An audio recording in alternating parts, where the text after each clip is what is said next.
Ciao a tutti. Why I spoke in Italian? Because I my bad influence. Because I was just speaking with her in Italian, which is everyone knows her is Elena Nesi, that is here with me today speaking about sustainability. But I want to do a little, I don't know how to say, we say il cappello in Italian, so a hat. What does it mean? That as you can see also from my tagline, I'm actually working from Havas for Havas, which is an agency really attentive to sustainability, so attentive that they are using a coefficient to measure how much time the user look at an ad online. And they use this information to really try to manage and deliver the content in a kind of really intelligent and smart way. Because of course, if you're able to deliver an ad in a shorter time or in a really wise way, you also save the money. So if you're able kind of to act sustainable, at the same time you save the money. And it's one of the things that I heard from the speech of Elena that she gave half an hour ago, I right? think so. Time flies. I don't even know. So she was really stressed. It was amazing, a really nice topic. I really loved it because she gave some ideas, not just how to allow us to save energy and save the planet, but it's also a nice way to save money for a business, no? Absolutely. Do you want to tell us a bit about your speech? I'm so glad that I'm also lucky to have you right after it.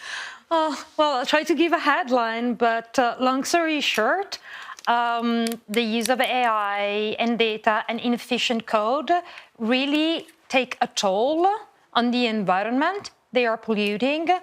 And the good thing is that it's not only about the environment, it also makes good business sense. So on one side, reducing carbon emissions often goes hand in hand with reducing energy consumption, which has a cost. So if you run anything on your cloud instances, that means that if you're using less energy, you are going to have less cost. You are going to have cost savings, improving your queries. It's an example of that as well. And on the side of advertising, helping as data analyst, the marketing team finding the right audience and spend their budget only on them, it optimizes the use of the budget, and at the same time it avoids showing unnecessary video ads that would have a toll on the environment too. Actually, one of the things I really love about your speech, actually, that really make me aware of how we are using also our energy and the resources that we have is how we use water. So I don't want to spoil anything, but it would be nice also if you can explain why I'm speaking now about water, because it was really like astonishing, the subject. Yeah, well, data centers, in order to avoid to overheat them, a lot of water is needed to cool them down. Now, there are a lot of innovative solutions that use other techniques other than water to cool down the servers, but still, clean water is one of the main mediums that are used today. And as I said in my presentation, this is really concerning in a world where 2 billion people don't have access to safe drinking water. And also the other solutions, and sometimes they're concerning as well because they require electricity to be implemented also. But there are some innovations that are really interesting, and there is recycling as well. So for instance, heating from the data centers in some cases is being used to warm nearby offices. Wow. And in the Paris Olympics, it was used to warm up the swimming pools. Also, I read somewhere also about thermal baths. So they are using also the water to flush it inside, like clean water, to flush it into thermal, and that is warm and so on. So it's really a nice solution, and it could be also beneficial for the planet we live in. And another thing I really loved about it When we do, okay, I also do some SQL and I work with it, and sometimes, of course, I ask ChatGPT to help me with that. But sometimes we do maybe lines of code that are unnecessary. And also that you explained that it's also kind of really creating a lot of pollution, waste. Waste, yes. You told a thing about if we also just write one line of code, that will really create a lot of pollution. Why? Yeah, well, it was about importing libraries that we don't need. Take as an example, when we want to track video views or video interactions on a website, I'm sure you have seen at least once in your life the library being loaded on all the pages, when really there's one editorial page that has the video. That's a kilobyte of data being transmitted that you don't need to have there. So you can restrict that to one page only, right? And I was saying I was guilty of it. Only recently I deleted one line.